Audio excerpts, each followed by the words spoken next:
In the dead silence of night, just before the world wakes, there is a moment where everything feels still. And in that fragile stillness, a shadow once moved silent, calculated, unstoppable. People who crossed his path never saw his face. Witnesses never heard his footsteps. Cameras never caught more than a distorted blur. Yet everywhere he went, he left the same chilling reminder, a trail of blood leading nowhere. They called him many things: the Night Wraith, the Drifter, the Ghost. But one name echoed the loudest: the Phantom Killer. For years, fear spread across towns like wildfire as bodies appeared without warning and vanished from the headlines just as quickly. No motive, no pattern, no connection between victims. It was as if the killer picked people at random, struck with surgical precision, and evaporated back into the dark. This is not just the story of a murderer. It is the story of a mystery so deep that it forced even the most seasoned investigators to question everything they knew about criminal behavior.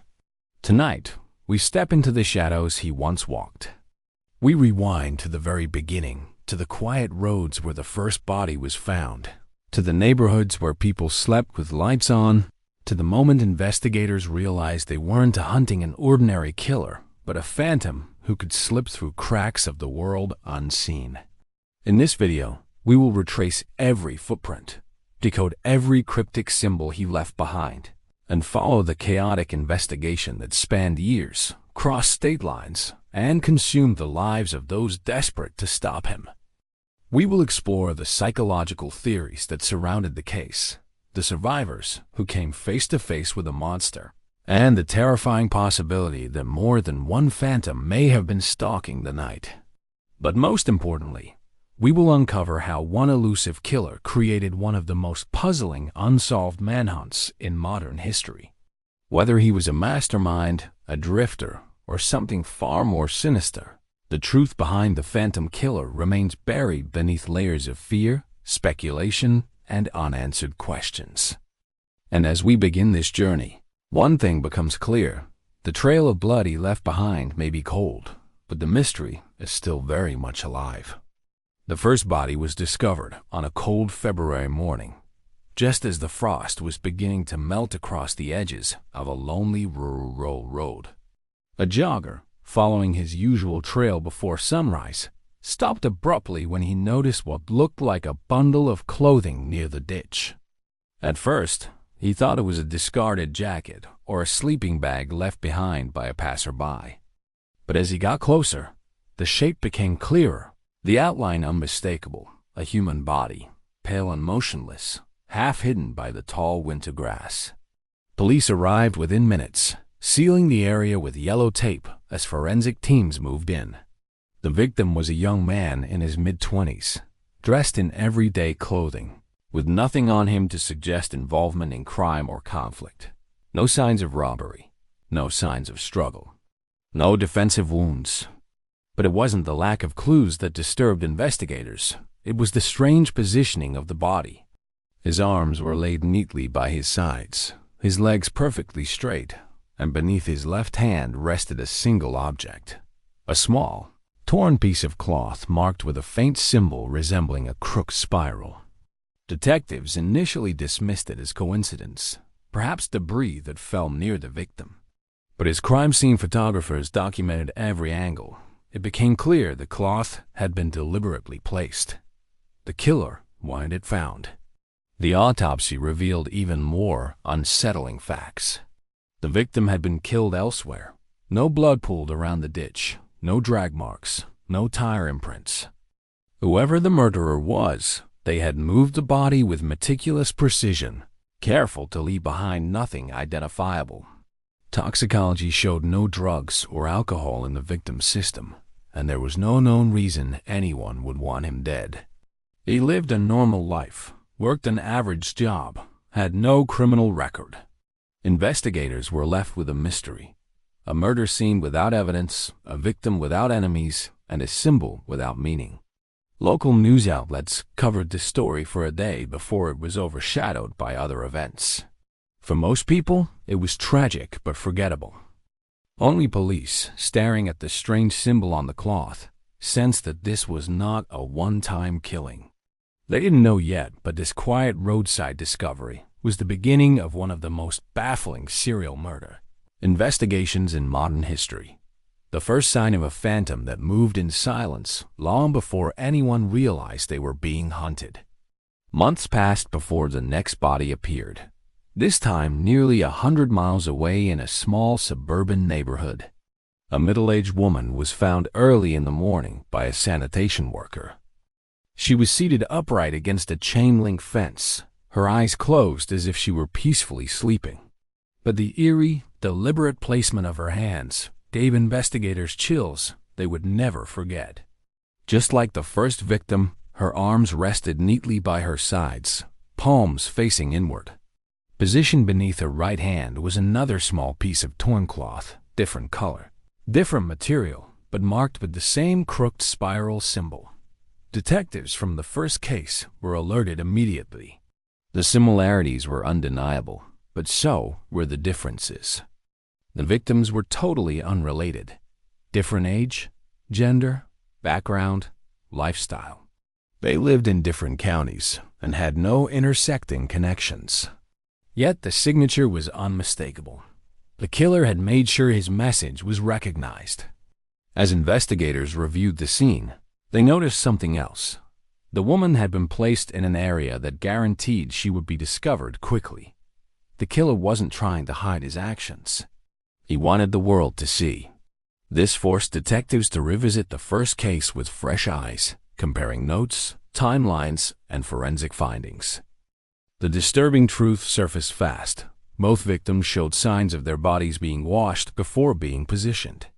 Not cleaned completely, but wiped in certain areas, as if the killer wanted to erase traces while still leaving enough mystery to taunt authorities.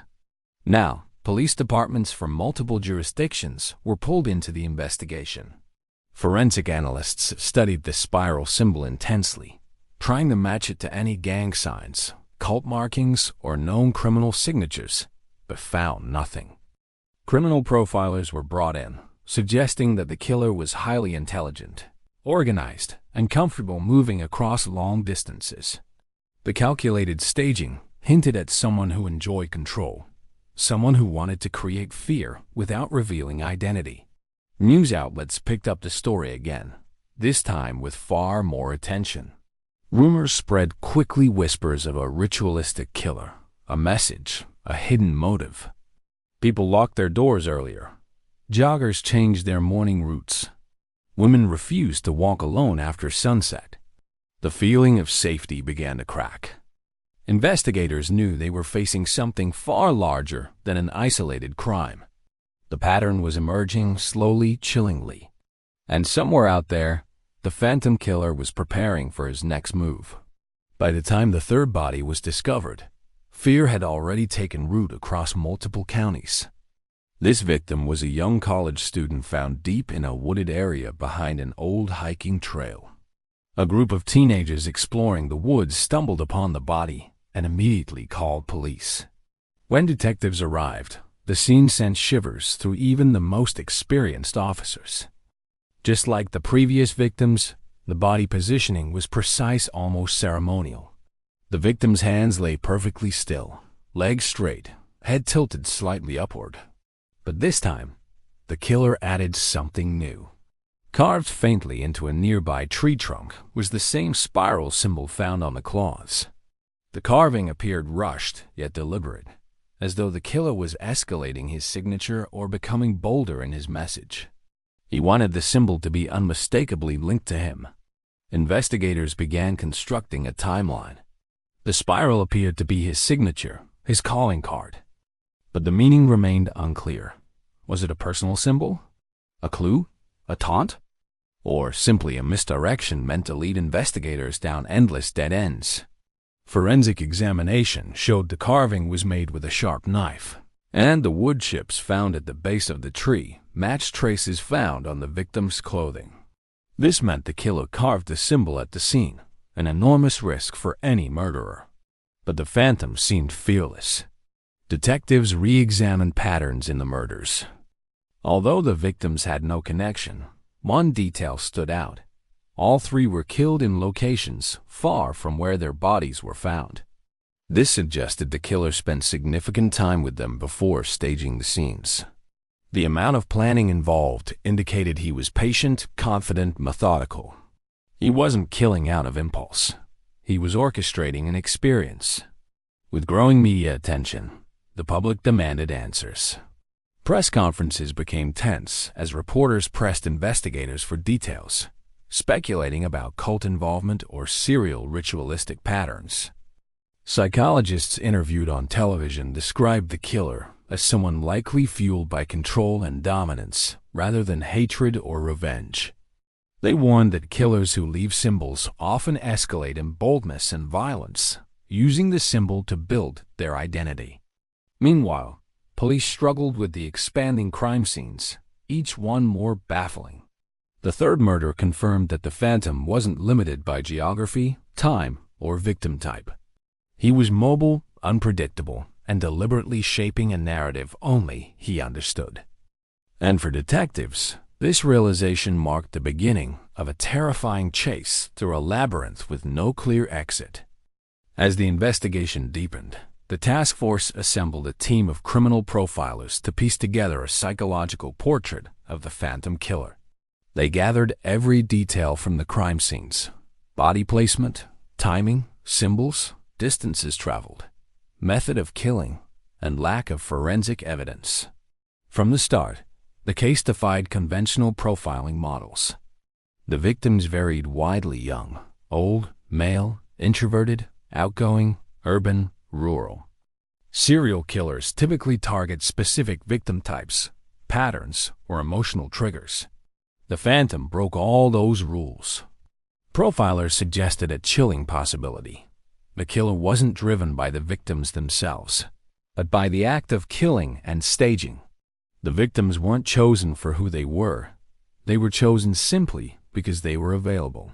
This implied a level of detachment rarely seen.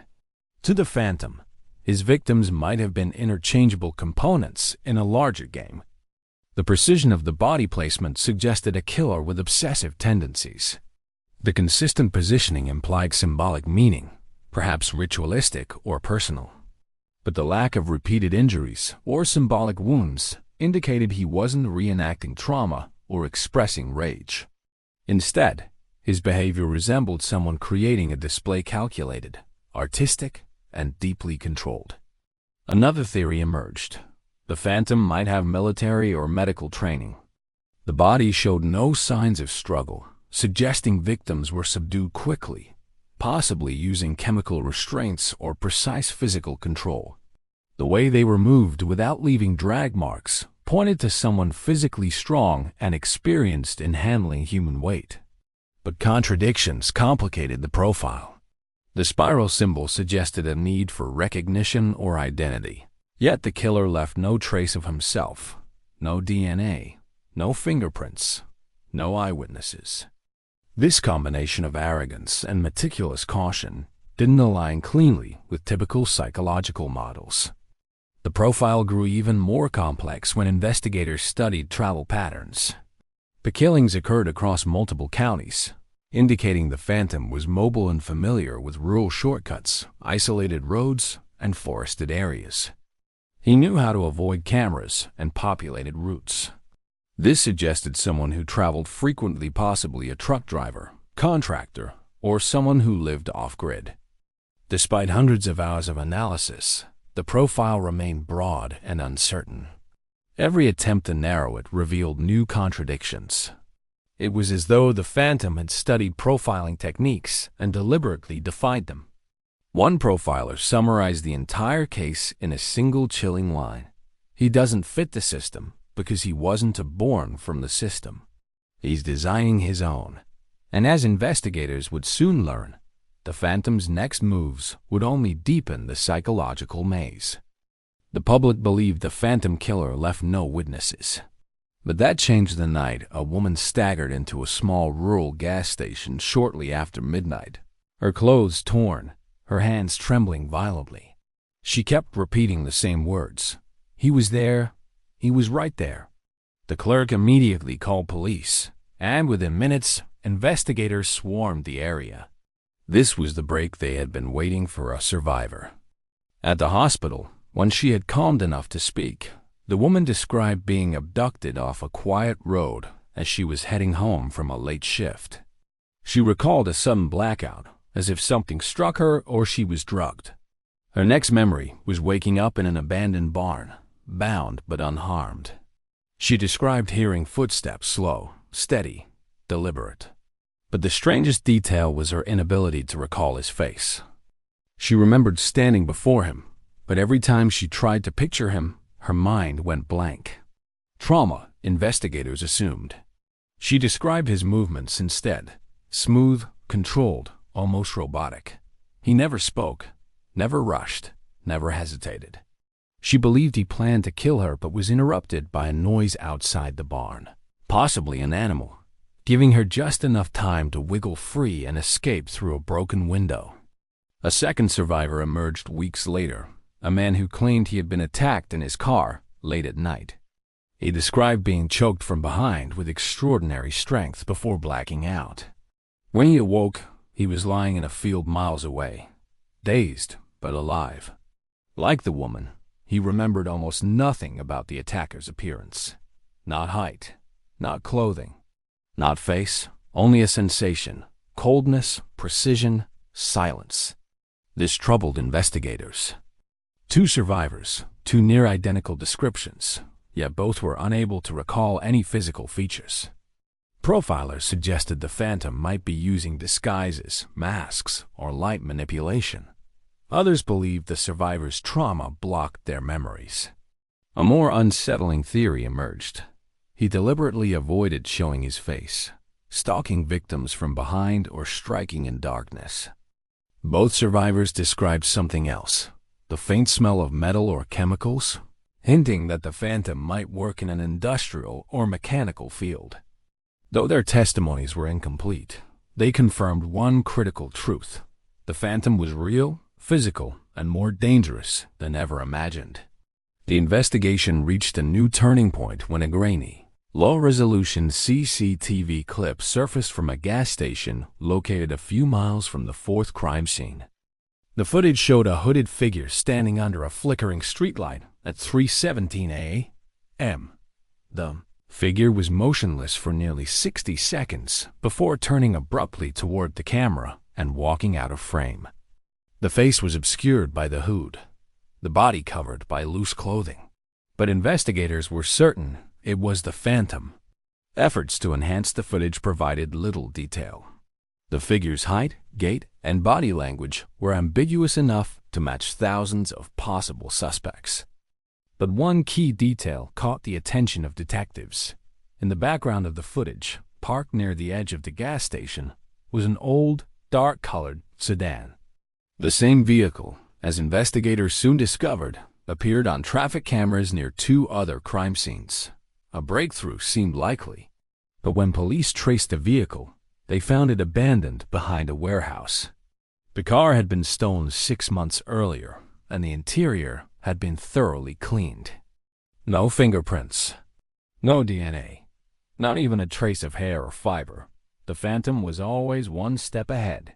Investigators began mapping the car's movements based on camera sightings. The pattern was erratic, sometimes appearing miles away from a crime scene hours before a murder, sometimes appearing days after. It was unclear if a phantom used the car regularly or only occasionally. Perhaps he used multiple vehicles. Perhaps he switched vehicles to mislead investigators. The task force expanded its search to include rental records, stolen cars, tow lots, and salvage yards. Still, no clear answers emerged, but the CCTV footage wasn't useless. Analysts identified a subtle limp in the figure's left leg, visible only in a few frames. Was it real? A disguise? An injury? No one knew. But it gave investigators a potential physical identifier. The footage ignited media frenzy. News stations replayed the clip repeatedly, calling it the first glimpse of the phantom. But with no face visible and no confirmed identity, it only heightened the public's fear. Meanwhile, The killer stayed quiet, too quiet.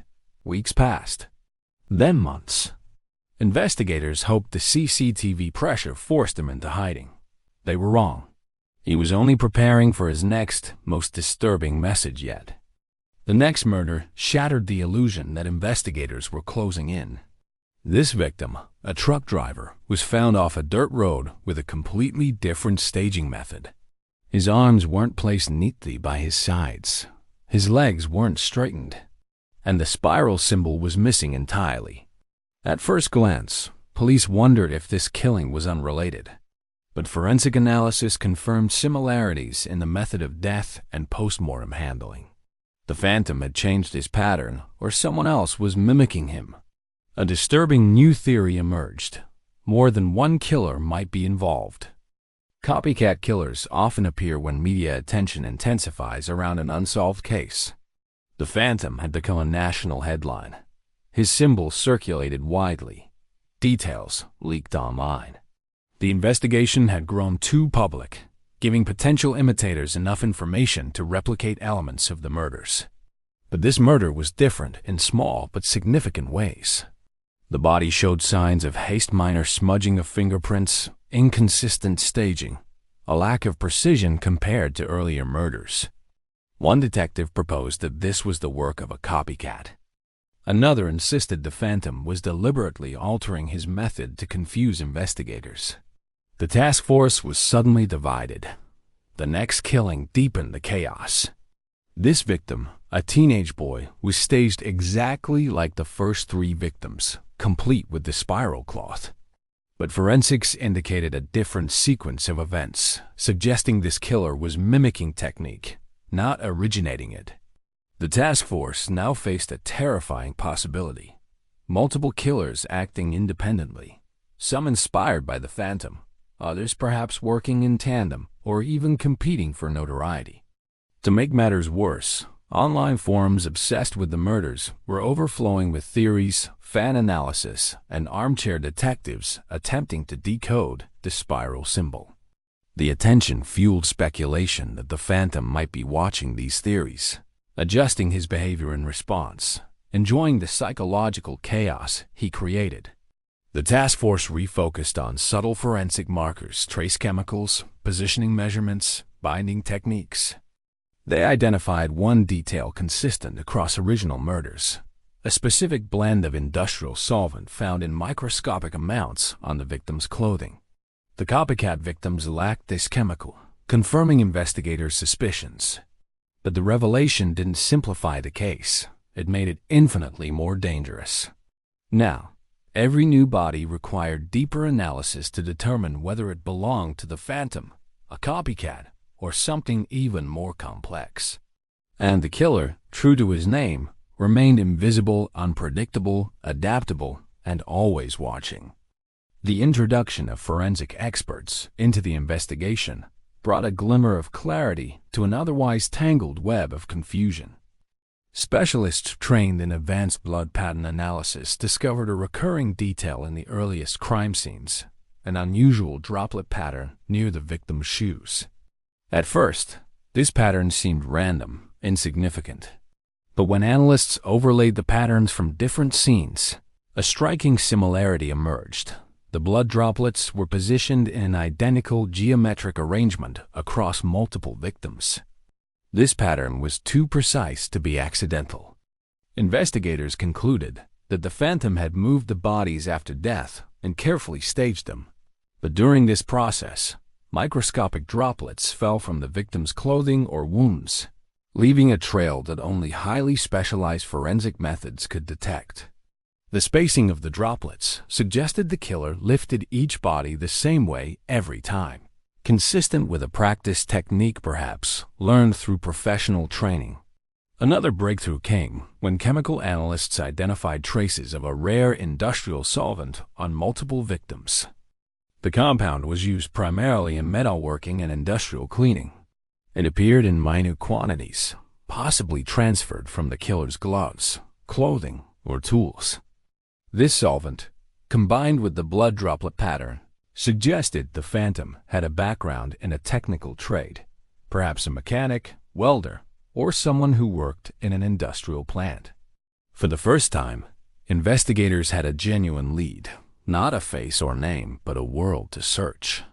They focused on industrial zones, small manufacturing areas, workshops, and isolated metalworking businesses. They interviewed employees, cross-referenced missing workers, looked into disciplinary records, and examined anyone with unusual work patterns or unexplained absences. Yet the Phantom always seemed one step ahead. As investigators closed in on potential suspects, the killer's movements grew quieter. Months passed without another murder. News outlets speculated the Phantom had fled or died, but detectives didn't believe it. They felt the calm was temporary, a silence before another storm. Their instincts proved correct when a new murder appeared, marked unmistakably by the signature spiral symbol. But this time, something had changed. The forensic solvent traces were weaker, almost as if the Phantom was trying to mask them. The blood droplet pattern was partially disrupted. It was clear he knew investigators were getting closer. The trail of blood, once chaotic, now had a direction. And the killer was watching, adapting, and preparing to lead investigators wherever he wanted them to go. After months of meticulous tracking, investigators finally identified a person of interest, a reclusive drifter named Elias Ward, who worked temporary industrial jobs across multiple counties. He had no fixed address, no digital footprint, and moved frequently between small towns. His employment history aligned eerily with the timeline of several murders. He had worked at a metal fabrication plant near the second crime scene, a welding shop near the third, and a junkyard near the fourth. Detectives immediately placed him under surveillance. Elias was quiet, solitary, and disturbingly calm. He didn't socialize, rarely spoke outside of work, and often vanished for days at a time. His coworkers described him as odd, cold, and emotionless, but suspicion alone wasn't enough. Investigators needed proof. The break came when a highway patrol officer spotted Elias driving a vehicle matching the description of one linked to the Phantom's movements. When the officer attempted to pull him over, the car accelerated, sparking a high-speed chase down narrow rural roads. The pursuit stretched for miles, weaving through forests, abandoned farms, and construction sites. Police joined in from multiple directions, desperate to stop the suspect before he disappeared again. The chase ended abruptly when Elias' car swerved off the road and crashed into a shallow ravine. But when officers approached, the vehicle was empty. The driver's door was open, and footprints led into the woods.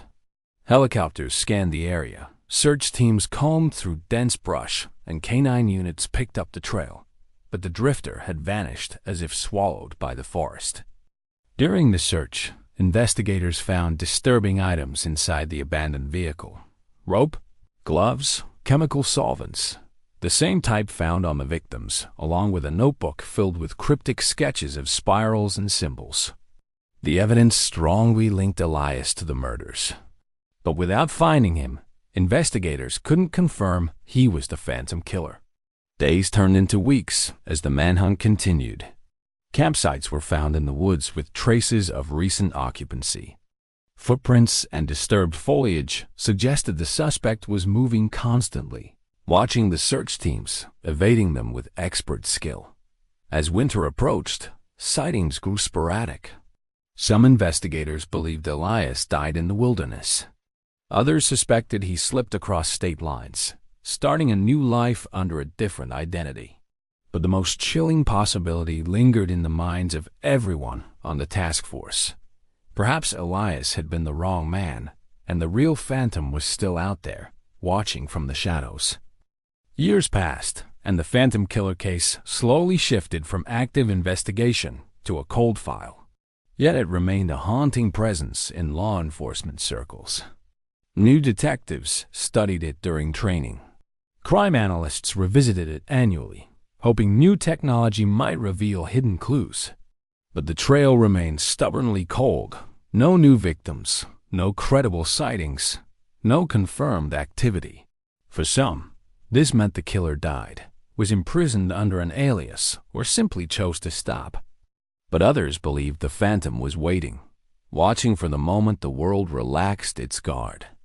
Then, nearly a decade after the first murder, a startling discovery emerged: a fragment of DNA found on one of the original cloth symbols.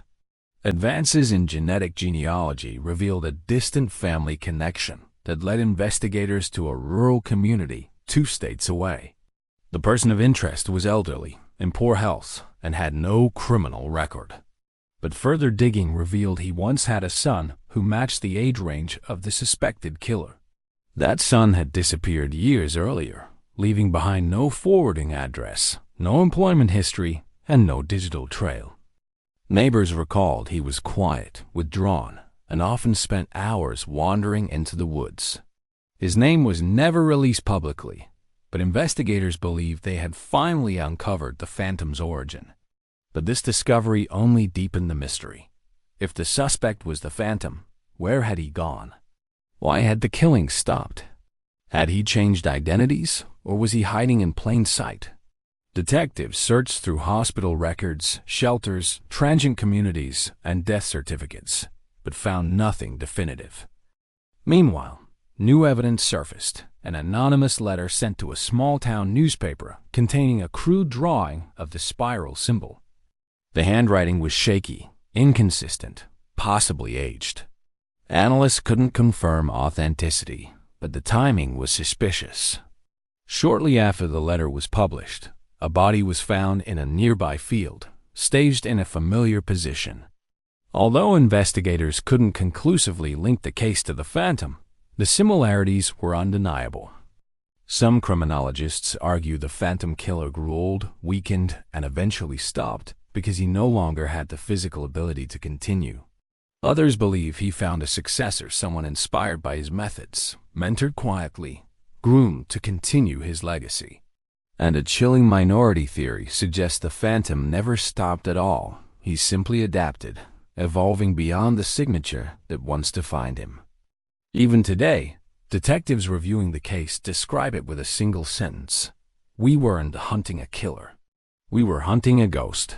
In the end, the phantom killer left behind more questions than answers. His victims, scattered across miles of lonely roads and forgotten towns, became pieces of a puzzle that no one could ever fully solve. Detectives spent years chasing shadows, sifting through clues that led everywhere and nowhere at the same time. Families waited for justice that never came. And communities learned to live with a fear that slowly faded, not because the threat disappeared, but because time taught them to stop looking for danger in every stranger. Yet for those who worked the case, the memory never left. Even now, some investigators say that when they review the photographs, when they revisit the symbols carved into wood or etched into cloth, they can still feel the presence of the phantom, as if he were watching from just beyond the frame. What makes this case truly terrifying is not just the brutality of the murders, but the silence that surrounds them. Most killers slip up. They leave DNA, fingerprints, a witness, a trace of human error. But the phantom moved like something outside of human pattern, striking with precision, controlling every detail, and vanishing before the world could react. He wasn't simply avoiding capture. He was crafting a myth, shaping an identity built on fear, uncertainty, and the unsettling realization that some mysteries refuse to be solved. For every piece of evidence uncovered, another contradiction appeared. For every suspect identified, a new theory emerged. And for every attempt to close the case, the phantom's shadow stretched a little farther. Today, the trail he left behind is cold, but not forgotten. Detectives who poured their lives into the hunt still believe someone, somewhere, knows the truth. Maybe a friend, a relative, an old coworker who noticed strange habits but never connected the dots. Or maybe the phantom himself is still alive, older now, watching the world from behind a quiet window, knowing he once walked among us as the invisible predator no one could ever catch. What remains is a chilling legacy: unsolved murders, unanswered questions, and the haunting idea that evil does not always reveal its face. Some monsters hide in plain sight. Some never leave a trace. And some, like the Phantom Killer, leave behind only a trail of blood and a silence that echoes long after the last crime scene tape is gone.